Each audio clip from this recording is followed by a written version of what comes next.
2025 সালে এসে এই 5টি ভুল আপনি যদি ফেসবুকের মধ্যে করেন তাহলে সেই ক্ষেত্রে আপনি কখনোই আপনার ফেসবুক পেজটি গ্রো করাতে পারবেন না, পাশাপাশি আপনি কখনোই ফেসবুক থেকে ইনকাম জেনারেট করতে পারবেন না। তো বন্ধুরা, কোন 5টি ভুল করা যাবে না আপনাকে ফেসবুকের মধ্যে আজকের এই ভিডিওটিতে সেই বিষয়টি সম্পর্কে বিস্তারিত আলোচনা করব। যদি আপনি এই বিষয়গুলো সম্পর্কে বিস্তারিত জানতে চান তাহলে অবশ্যই আপনাকে ভিডিওটি শেষ পর্যন্ত দেখতে হবে। ভিডিওটি যদি শেষ পর্যন্ত না দেখেন তাহলে এই ইনফরমেশনগুলো আপনি কিন্তু জানতে পারবেন না। তো বন্ধুরা, ভিডিওটি অবশ্যই শেষ পর্যন্ত দেখুন এবং আপনি যদি আমার চ্যানেলে প্রথমবার এসে থাকেন অবশ্যই চ্যানেলটি সাবস্ক্রাইব করে নিয়ে পাশে আসা বেল নোটিফিকেশনটি অন করে দিবেন, যাতে করে ভবিষ্যতেও ফেসবুক রিলেটেড এমন আরো ইনফরমেটিভ কন্টেন্টগুলো আপনারা পেতেই থাকেন। আমরা 1 নাম্বার পয়েন্টে যে বিষয়টি জানবো সেটি হলো কেন আপনার ফেসবুক পেজটি গ্রো হয় না। আমি এখান থেকে একদম সম্পূর্ণ বিষয়গুলো লিখে নিয়েছি। এই সম্পূর্ণ বিষয়গুলো দেখে দেখে আপনাদেরকে বলবো, কেননা এই ভুল কাজগুলো কিন্তু আপনারা হর হামেশাই আপনার ফেসবুক পেজের মধ্যে করে থাকেন। তো কেন আপনার ফেসবুক পেজ গ্রো হয় না তার প্রথম নাম্বার একটি কারণ আছে, সেটি হলো ইগনোর পেজ ইনসাইটস। আপনি আপনার যে পেজের ইনসাইটস আছে বা অ্যানালিটিক্স গুলো আছে সেগুলো আপনি ইগনোর করে যান বা আপনি দেখেন না। এই ইনসাইটস বলতে যে বিষয়গুলোকে বোঝাই সেগুলো হলো আপনার একটি ভিডিও পাবলিশ করার পর সেই ভিডিওতে কত সময়ের মধ্যে কত ভিউজ আসলো, কত এঙ্গেজমেন্ট আসলো, কত আপনি এখান থেকে রিয়াকশন পেলেন, কতজন আপনাকে কমেন্ট করলো, বা গত 7 দিনের মধ্যে কোন কোন ভিডিও আপনি পাবলিশ করেছেন সেই ভিডিওগুলোতে কেমন দর্শকদের সাড়া আসলো, কেমন তারা লাইক করলো, কমেন্ট করলো, বা এগুলো থেকে আপনার কোনো ভিডিও রিকোয়েস্ট আছে কিনা এই বিষয়গুলো কিন্তু আমরা ইগনোর করে যাই বা এই বিষয়গুলো কিন্তু বাদ দিয়ে যাই, যার ফলশ্রুতিতে আমাদের ফেসবুক পেজ কিন্তু গ্রো করতে পারি না বা গ্রো করতে সময় বেশি লাগে। 2 নাম্বার যে বিষয়টি আছে সেটি হলো ল্যাক অফ কনসিস্টেন্স বলতে যে বিষয়টি বোঝায় সেটি হলো ধারাবাহিকতা বজায় রাখা। আপনি যেভাবে ফেসবুকের মধ্যে কাজ করেন ঠিক সেই ধারাবাহিকতা বজায় রেখেই কিন্তু আপনাকে ফেসবুকের মধ্যে কাজ করতে হবে। এই ধারাবাহিকতা বলতে যে বিষয়টি ফেসবুক বোঝায় সেটি হলো আপনি যদি প্রতিদিন একটি করে ভিডিও ফেসবুকে পাবলিশ করেন, একটি করে পাবলিশ করবেন। যদি প্রতি 2 দিন অন্তর অন্তর একটি করে ভিডিও পাবলিশ করেন তাহলে সেই ক্ষেত্রে প্রতি 2 দিন অন্তর অন্তর আপনাকে একটি করে ভিডিও পাবলিশ করতে হবে। আপনি যদি প্রতি 7 দিনে একটি ভিডিও পাবলিশ করেন তাহলে সেই ক্ষেত্রে প্রতি 7 দিনে আপনাকে একটি ভিডিও পাবলিশ করতে হবে। এটিকেই কিন্তু কনসিস্টেন্ট বলা হচ্ছে ফেসবুকের ভাষায়। 3 নাম্বার যে বিষয়টি আছে সেটি হলো failure of engage with your audience. মানে হচ্ছে আপনি আপনার যে অডিয়েন্স আছে সেই অডিয়েন্সের সাথে যোগাযোগ করতে পারছেন না বা তাদের সাথে আরো বেশি এঙ্গেজ থাকতে পারছেন না। এটি আপনি কিভাবে করবেন সেই বিষয়টি সম্পর্কে আপনাদের একটু ধারণা দেওয়ার চেষ্টা করি। দেখুন, আপনি যে বিষয়ের ভিডিও তৈরি করেন না কেন আপনি সেই ভিডিওর মধ্যে এমন কোনো একটি প্রশ্ন রেখে দিবেন যাতে করে আপনার দর্শকরা সেই প্রশ্নটির উত্তর দেওয়ার জন্য আপনার এই ভিডিওতে কমেন্ট করে, অথবা দর্শকরা যদি কোনো একটি বিষয় জানার জন্য আপনার ভিডিওতে কমেন্ট করে অবশ্যই সেই কমেন্টের রিপ্লাই আপনাকে দিতে হবে। এইভাবেই কিন্তু আপনি আপনার দর্শকদের সাথে এঙ্গেজমেন্ট আরো বেশি বাড়াতে পারেন, অথবা দর্শকরা আপনাকে যদি কোনো ভিডিও রিকোয়েস্ট করে থাকে তাহলে সেই ক্ষেত্রে সেই ভিডিওগুলোই আপনাকে কিন্তু বেশি বেশি তৈরি করতে হবে। এই বিষয়গুলো কিন্তু আপনাকে আগে থেকেই ফিক্সড করতে হবে। এবার আসি কিভাবে আপনি আপনার ফেসবুক পেজটি বুস্ট করবেন বা আরো বেশি দ্রুত গ্রো করবেন। আপনাকে সর্বপ্রথম যে কাজটি করতে হবে সেটি হলো আপনাকে খুঁজে বের করতে হবে আপনি যে বিষয়টি নিয়ে ভিডিও তৈরি করেন এই ভিডিওগুলোর দর্শক আসলে কারা, বা আপনার এই ভিডিওটি কোন ধরনের দর্শকরা দেখতে পছন্দ করে।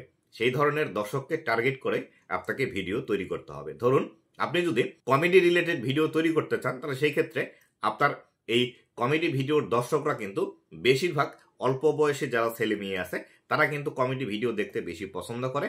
তাদেরকে মাথায় রেখে আপনাকে কিন্তু ভিডিও তৈরি করতে হবে।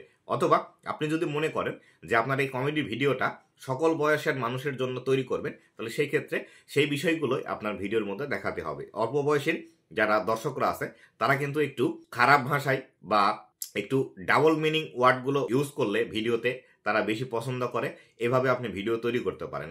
অথবা দেখা গেল আপনি যদি এডুকেশনাল ভিডিও তৈরি করেন তাহলে সেই ক্ষেত্রে আপনার এডুকেশনাল যে দর্শকরা আছে তারা কোন বিষয়গুলো দেখতে পছন্দ করে সেই বিষয়গুলো দিয়েই কিন্তু আপনাকে ভিডিও তৈরি করতে হবে। অ্যাজ এ ক্রিয়েটর হিসেবে আপনাকে চিন্তা করা যাবে না যে আমি এই বিষয়টি পছন্দ করি, আমার এই ভিডিও তৈরি করতে হবে। অ্যাজ এ অডিয়েন্স হিসাবে আপনাকে চিন্তা করতে হবে যে আপনার যারা অডিয়েন্স আছে তাদের মাইন্ডসেটটা কি, সেইভাবেই কিন্তু আপনাকে কন্টেন্ট তৈরি করতে হবে।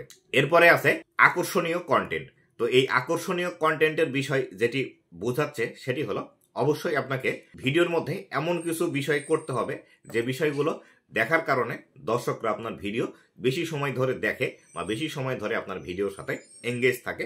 এই বিষয়টি কিন্তু আপনাকে ইনশিওর করতে হবে। আপনি যদি এই বিষয়টি ইনশিওর না করতে পারেন তাহলে সেই ক্ষেত্রে আপনার ভিডিওতে কখনোই বেশি সময় ধরে দর্শকদের ধরে রাখতে পারবেন না। এক্ষেত্রে আপনাকে ইউনিক কিছু করার ট্রাই করতে হবে, যে বিষয়গুলো আগে কেউ কখনো করেনি এই বিষয়গুলো কিন্তু অবশ্যই আপনাকে করতে হবে। পরবর্তী সব থেকে গুরুত্বপূর্ণ যে বিষয়টি আছে সেটি হলো অপটিমাইজ ফর মোবাইল। আপনি যদি একজন ফেসবুকের ক্রিয়েটর হয়ে থাকেন তাহলে সেই ক্ষেত্রে আপনার এই ভিডিওগুলো সকল দর্শকরাই কিন্তু মোবাইল থেকে দেখে থাকে। তাই অবশ্যই আপনাকে ফেসবুকের জন্য স্পেশালি যদি কন্টেন্ট তৈরি করতে হয় তাহলে অবশ্যই কিন্তু আপনাকে ভার্টিক্যাল ভিডিও তৈরি করতে হবে। ভার্টিক্যাল ভিডিও বলতে যে বিষয়টিকে বোঝায় সেটি হলো 9:16।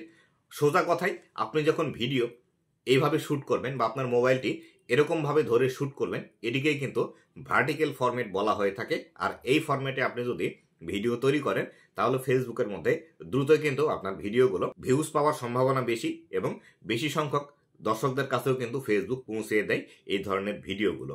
ফেসবুক হলো সম্পূর্ণটাই কিন্তু অ্যাপস নির্ভর এবং এর মোবাইল ইউজাররাই বেশি। যারা ল্যাপটপ অথবা কম্পিউটার থেকে ফেসবুক ইউজ করে তারা খুব কম সংখ্যক মানুষই কিন্তু আছে। তাই অবশ্যই আপনি যদি আপনার কন্টেন্টগুলো দিয়ে দ্রুত অডিয়েন্সের কাছে পৌঁছাতে চান অবশ্যই কিন্তু আপনাকে ভার্টিক্যাল ভিডিও তৈরি করতে হবে। পরবর্তীতে যে বিষয়টি আছে সেটি হলো আপনি আপনার ফেসবুক পেজটি দ্রুত গ্রো করানোর জন্য ফেসবুক অ্যাডসের সাহায্য নিতে পারেন।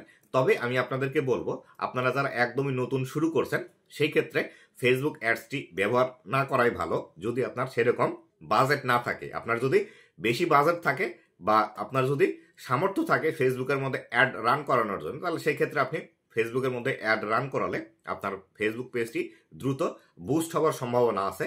তবে এক্ষেত্রে একটি শর্ত থাকে, সেটি হলো আপনি এই বুস্ট করানোর মাধ্যমে যে ফলোয়ার পাবেন এবং ওয়াচ টাইম পাবেন এগুলো কিন্তু মনিটাইজেশনের সময় কাউন্ট করা হবে না। এগুলো আসলে আপনার ফেসবুক পেজের মধ্যে অ্যাক্টিভ কিছু ফলোয়ার থাকবে।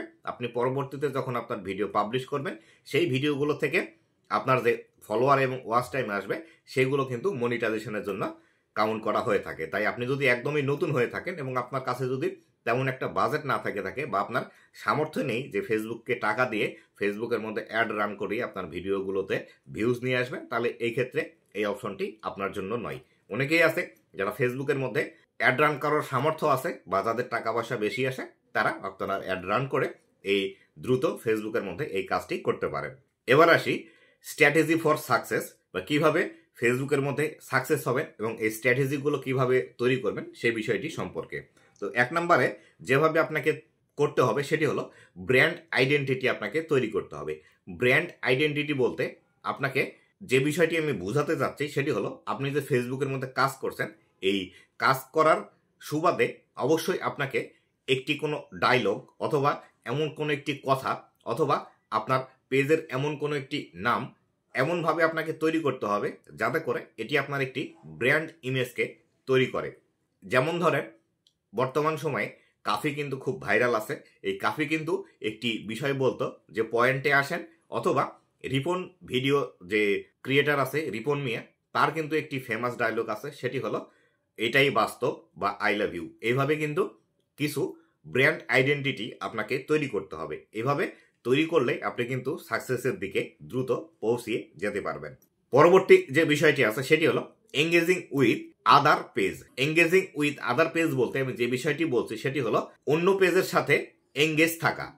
আপনি যে রিলেটেড ভিডিও তৈরি করেন সেই রিলেটেড ভিডিও অন্য যারা বড় বড় ক্রিয়েটর আছে ভিডিও তৈরি করে তাদের পেজের মধ্যে অ্যাক্টিভ থাকা, যে তাদের ভিডিওগুলো দেখা যে তারা কিভাবে ভিডিও তৈরি করছে, কোন টপিক নিয়ে ভিডিও তৈরি করছে এবং তাদের এই ভিডিওর কমেন্টের নিচে যারা দর্শক আছে তারা কি ধরনের কথাবার্তা বলছে এবং তারা নতুন কোনো ভিডিওর রিকোয়েস্ট করছে কিনা এই বিষয়গুলো কিন্তু আপনাকে ভালোভাবে দেখতে হবে এবং সেখান থেকে কিন্তু আপনার ভিডিওর টপিক খুঁজে বের করে নিয়ে আসতে হবে। পাশাপাশি অবশ্যই আপনাকে মাঝে মধ্যে সেখানে কমেন্ট করতে হবে।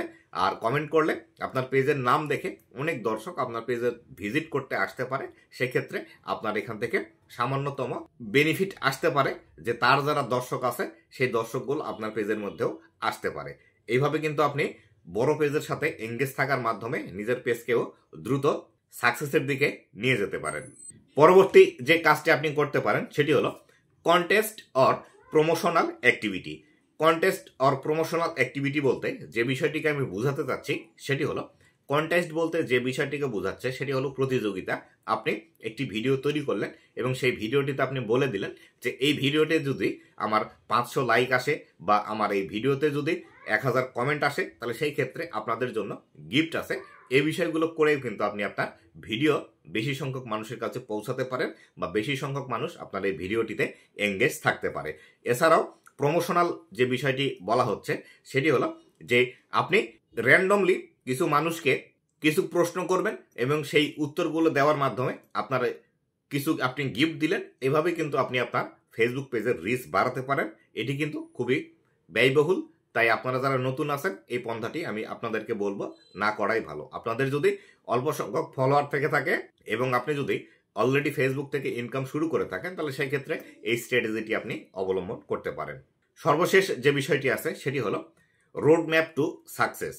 তো রোড ম্যাপ টু সাকসেসের প্রথম নাম্বার যে বিষয়টি আছে সেটি হলো কন্টেন্ট স্ট্র্যাটেজি। আপনি যতই ভালো কিছু করেন না কেন, আপনার কন্টেন্টের কোয়ালিটি যতই ভালো হোক না কেন, বা আপনি হাই গ্যাজেটস বা দামি দামি ক্যামেরা দিয়ে ভিডিও তৈরি করেন না কেন, আপনার কন্টেন্টের স্ট্র্যাটেজি যদি ঠিক না থাকে তাহলে সেই ক্ষেত্রে কখনোই কিন্তু আপনি ফেসবুকের মধ্যে সফলতা পাবেন না। এক্ষেত্রে আপনাকে যে বিষয়গুলো অনুসরণ করতে হবে সেটি হলো বর্তমানে কোন বিষয়টি নিয়ে বেশি কথাবার্তা হচ্ছে বা বর্তমানে কোনটি ভাইরাল টপিক আছে সেগুলো নিয়ে আপনাকে ভিডিও তৈরি করতে হবে। পাশাপাশি আপনাকে সিরিয়াল মেনটেন করতে হবে, কোন ভিডিওর পর কোন ভিডিও দিলে দর্শকরা বেশি পছন্দ করবে বা কোন ভিডিও দিয়ে দর্শকদেরকে আকৃষ্ট করার পর পরবর্তীতে কোন ভিডিও দিলে দর্শকরা দেখবে। এভাবে কিন্তু আপনাকে কন্টেন্টগুলো সাজাতে হবে। আপনি আজকে মন চাইলো একটা ভিডিও দিলেন, কালকে মন চাইলো আরেকটি ভিডিও দিলেন বা আরেকটি টপিকের ভিডিও দিলেন, এভাবে কখনোই করা যাবে না। আপনাকে একটি ধারাবাহিকতা বজায় রাখতে হবে এবং নির্দিষ্ট আপনার যে সীমানা আছে বা আপনার যে ক্ষমতা আছে তার মধ্যে থেকে আপনাকে ভিডিও তৈরি করতে হবে। এভাবে কিন্তু আপনাকে কন্টেন্টের স্ট্র্যাটেজি নিজে থেকে নির্বাচন করতে হবে এবং নির্বাচন করে তারপরে কিন্তু ফেসবুকের মধ্যে সেগুলো পাবলিশ করতে হবে। পরবর্তী যে বিষয়টি আছে সেটি হলো সেটিং এ গোল। আপনাকে অবশ্যই ফেসবুকের মধ্যে কাজ করতে হলে আপনাকে একটি গোল সেট আপ করতে হবে যে আগামী 1 বছরের মধ্যে আমি ফেসবুকের মধ্যে এই অবস্থানে যেতে চাই। এর জন্য আমার যা কিছু করা প্রয়োজন আমি সেই কাজটি করতে রাজি আছি।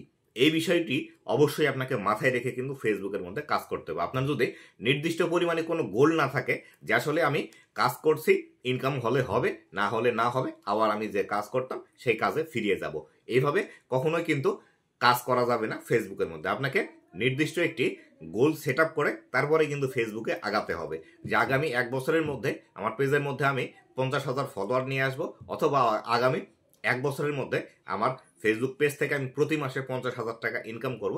ঠিক এভাবে একটি গোল আপনাকে সেট আপ করতে হবে। সেট আপ করে তারপরে কিন্তু ফেসবুকের মধ্যে আপনাকে কাজ রানিং করতে হবে এবং সেভাবে আপনাকে কাজ করতে হবে এবং এর জন্য যত যা কিছু করা প্রয়োজন সেটি কিন্তু আপনাকে অবশ্যই করতে হবে। লাস্টে যে বিষয়টি আছে সেটি হলো অবশ্যই ফেসবুকের যে নিত্য নতুন আপডেটগুলো আসে এই আপডেটগুলো সম্পর্কে আপনাকে অবশ্যই জানা। আপনি যদি ফেসবুকে আপডেটগুলো সম্পর্কে না জানেন তাহলে সেই ক্ষেত্রে আজকে যে নিয়মটি আছে সেই নিয়ম মেনে যদি কাজ করেন, কালকে গিয়ে দেখা গেল এই নিয়মটি আর ফেসবুকের মধ্যে থাকছে না বা এই নিয়মটি পরিবর্তিত হয়ে যাচ্ছে, যার ফলশ্রুতিতে আপনি কিন্তু পিছিয়ে পড়বেন এবং আপনার ফেসবুক পেজের মধ্যে কিন্তু সমস্যা চলে আসতে পারে। তাই অবশ্যই প্রতিনিয়ত কমপক্ষে 1 ঘন্টা হলেও যারা ফেসবুক টিপস রিলেটেড ভিডিও তৈরি করে থাকে তাদের ভিডিওগুলো দেখবেন। আর এক্ষেত্রে আমি আপনাদেরকে বলবো যারা ফেসবুকের মধ্যে ফেসবুক টিপস রিলেটেড ভিডিও তৈরি করে থাকে তাদের ভিডিওগুলো একটু কম দেখার, অথবা যারা শুধুমাত্র ফেসবুক টিপস রিলেটেড ভিডিও তৈরি করে তাদের ভিডিওগুলো দেখার চেষ্টা করবেন। অনেক কন্টেন্ট ক্রিয়েটর আছে যারা বিভিন্ন ধরনের ভিডিও তৈরি করে এবং মাঝে মাঝে ফেসবুক টিপস রিলেটেড ভিডিও ফেসবুকের মধ্যে পাবলিশ করে থাকে, এদের ভিডিওগুলো দেখবেন না। সব থেকে বেশি ভালো হয় ইউটিউবের মধ্যে এসে ফেসবুক টিপস রিলেটেড যারা ভিডিও তৈরি করে তাদের ভিডিওগুলো দেখবেন। এখান থেকে আপনি সব থেকে বেশি বেনিফিট পাবেন, কেননা ইউটিউবার যারা আছে তারা কিন্তু আপনাকে সঠিক ইনফরমেশনগুলো দিবে এবং এখান থেকে আপনি সঠিক ইনফরমেশন পেতে পারেন। আর যারা ফেসবুকের মধ্যে seasonally Facebook tips related video দেয় তারা কিন্তু তাদের ফেসবুক পেজের রিচ বাড়ানোর জন্য বা এঙ্গেজমেন্ট বাড়ানোর জন্য বা হঠাৎ করে তাদের ভিডিও ভাইরাল করার জন্য কিন্তু এই seasonally Facebook tips related video দিয়ে থাকে। তাই তাদের থেকে বিরত থাকবেন এবং তারা কিন্তু অনেক সময় ভুল ইনফরমেশনও কিন্তু দিয়ে থাকে, যার ফলশ্রুতিতে সেই ভুল কাজগুলো করার কারণে আপনার ফেসবুক পেজের মধ্যে কিন্তু নানা ধরনের সমস্যা চলে আসে। তাই অবশ্যই সাবধান থাকবেন। সবচেয়ে বেশি ভালো হয় ফেসবুক টিপস রিলেটেড ভিডিও ইউটিউবে এসে দেখবেন, এটি আপনার জন্য সব থেকে বেশি ভালো হবে। তো বন্ধুরা, এই ছিল আজকের ভিডিওটি কেমন লেগেছে অবশ্যই জানাবেন এবং ভবিষ্যতে ফেসবুক রিলেটেড এমন আরো ইনফরমেটিভ কন্টেন্টগুলো পাওয়ার জন্য অবশ্যই আমার ফেসবুক পেজ এবং ইউটিউব চ্যানেলের সাথে থাকবেন। ধন্যবাদ সবাইকে।